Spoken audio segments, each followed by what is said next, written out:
Hello everyone, আমি প্রিয়াঙ্কা দে, taro reader. সবাইকে happy new year. সবার এবছর খুব শুভ যাক 2026।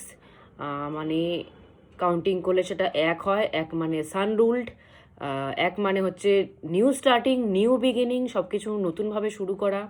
তো সবার লাইফ পজিটিভভাবে শুরু হোক, নতুনভাবে সব শুরু হোক, সেটাই কামনা করি ঠাকুরের কাছে।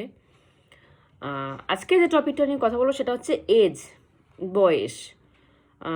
সেটা নিয়ে অল্প কিছু বলার আছে। সেটা হচ্ছে, প্রথম কথা হচ্ছে, বয়স মানুষের শুধু আমার বয়স এজ বেড়ে গেল বলেই আমি বয়স্ক তা না। এজ বাড়ে হচ্ছে মানুষের অভিজ্ঞতায়। সে একটা ছোট ইয়ং বয়সের মানুষেরও অভিজ্ঞতা বেশি থাকলে সেও অনেক বয়স্ক। আর একটা প্রাপ্তবয়স্ক মানুষের যদি কোনো অভিজ্ঞতা লাইফে না থাকে তাহলে সেও শিশুর মতনই, সেও কিছু জানে না, বোঝে না, সেও শিশুর মতনই। তো এজ নিয়ে আমাকে একজন কোশ্চেন করেছে যে তার বয়ফ্রেন্ড তার থেকে বয়সে ছোট, সে বয়সে বড়। একজন আমার ক্লায়েন্ট, তার বয়ফ্রেন্ড তার থেকে ছোট, সে বয়সে বড়। তো শাস্ত্র মতে বলা হয়েছে বিয়ে সবসময় ছেলেদের, পুরুষদের বড় হতে হয়, নারীদের, মেয়েদের ছোট হতে হয়, তাহলে সেই বিয়ে সম্পন্ন মানা হয়, পূর্ণতা মানা হয়। তো আমি যখন তাকে সেই জিনিসটা বোঝাতে গেলাম, সে আমাকে রিপিট কোশ্চেন করছে, অভিষেক বচ্চন ঐশ্বর্য তো বড়, অভিষেক বচ্চন ছোট। সচিন তেন্ডুলকার তো ছোট, তার বউ অঞ্জলি তেন্ডুলকার তো বড়। তো প্রথম কথা হচ্ছে, আমাদের বুঝতে হবে আমাদের নিজেদেরই শরীরের হাত 5টা আঙ্গুল সমান না। তো কোনো মানুষের সাথে কোনো মানুষের তুলনা হয় না। সব মানুষের লাইফের জীবনী সব আলাদা, কারোর সাথে কারোর সেরকম মিল নেই। সবার আলাদা জীবনী, সবার আলাদা কর্ম, সব কিছু আলাদা। প্রথম কথা হচ্ছে আমাদের এটা দেখতে হবে যে তাদের কর্ম কতটা ভালো আগের জন্মে। যদি কর্ম খুব ভালো হয় আগের জন্মে, তাহলে এজটাও সেরকম ফ্যাক্টর মেবি করে না, সেরকম প্রবলেমও আসে না, স্মুথলি লাইফ চলে। কিন্তু যদি কর্ম খুব খারাপ হয় তাহলে সেই এজ ফ্যাক্টরটাও অনেক বড় হয়ে দাঁড়ায়। আমরা না জেনে শুনেও অনেক লাইফে ভুল করে ফেলি, কিন্তু আমাদের কর্ম যদি ভালো থাকে আমাদের সেটা বাঁচিয়ে দেয়। কিন্তু কর্ম যদি খারাপ থাকে তাহলে কিন্তু সেই জিনিসগুলোর মাপ করা যায় না। সুতরাং শাস্ত্রমতে যেটা বলা আছে সেটাই আমাদের ফলো করা উচিত। তাই বলে এই না যে, এরকমও আমি দেখেছি বয়সে অনেক বড় হাজবেন্ড, স্ত্রী অনেক ছোট, তাদেরও ডিভোর্স হয়ে যাচ্ছে, তাদেরও বিয়ে টিকছে না। বয়স শাস্ত্রমতেই বিয়ে করা, তারপরেও বিয়ে টিকছে না। কেন? তাদের কর্ম মেবি খারাপ আগের জন্মে, এই জন্য সংসার টিকছে না। কিন্তু তাই বলে এই না যে আমরা শাস্ত্র মানব না। শাস্ত্র আমাদের ফলো করে মেনেই সব কিছু করতে হবে, ঠাকুরের আশীর্বাদ নিয়েই বিয়ে করতে হবে। বিয়ে একটা লাইফের বড় ডিসিশন। একটা মানুষের সাথে সারা জীবন থেকে যাওয়ার, তার দায়ভার নেওয়া, তার সাথে সব কিছু পাপ পুণ্য সব কিছু ভাগাভাগি করা, বিশাল বড় ব্যাপার এটা। তো সেভাবে চুজ করতে হয় লাইফ পার্টনারকে। সে তার ছোট বড় বলে বিয়ে টিকে গেছে বলে আমারও টিকবে কোনো গ্যারেন্টি নেই।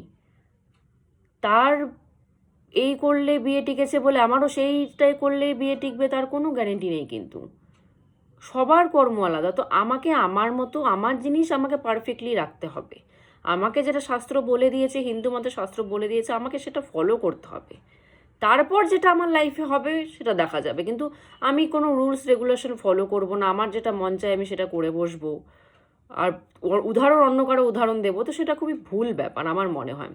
প্রথম কথা, কারোর সাথে কারো তুলনা করা যায় না। আমরা প্রত্যেকটা মানুষ আলাদা, প্রত্যেকটা মানুষের লাইফ আলাদা, প্রত্যেকটা মানুষের কর্ম আলাদা, প্রত্যেকটা মানুষের চেহারা আলাদা, প্রত্যেকটা মানুষের ফিঙ্গারপ্রিন্টস পর্যন্ত আলাদা। ফিঙ্গারপ্রিন্ট পর্যন্ত কারো মেলে না, ফিঙ্গারপ্রিন্ট পর্যন্ত কারো মেলে না।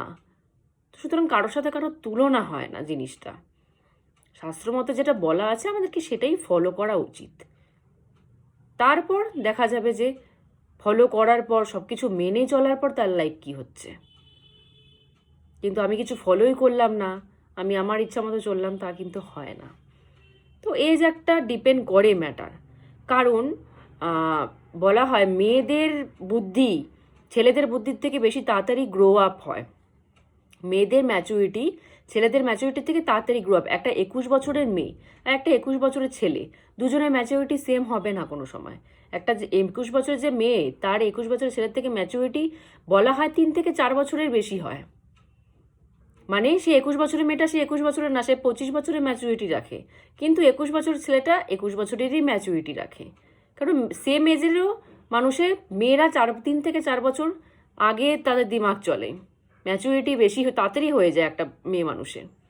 সুতরাং এই জন্যই শাস্ত্র মতে বলা হয় যে মেয়েদেরকে ছোট, ছেলেদেরকে বড় রাখতে। কারণ ম্যাচুরিটি যদি মিল না হয় বিয়ের পরে, সেখানে কিন্তু সংঘাত আসবেই। কারণ একটা মেয়ে মানুষ যদি বেশি ম্যাচুয়ার হয়, একটা ছেলে মানুষ যদি কম ম্যাচুয়ার হয়, তাদের কোনো সময় টিকবে না। কিন্তু একটা ছেলে মানুষের যদি বেশি ম্যাচুয়ার হয়, একটা মেয়ে মানুষের কম ম্যাচুরিটি হয়, তাহলে কিন্তু সেটা সামঞ্জস্য হয়ে যায়।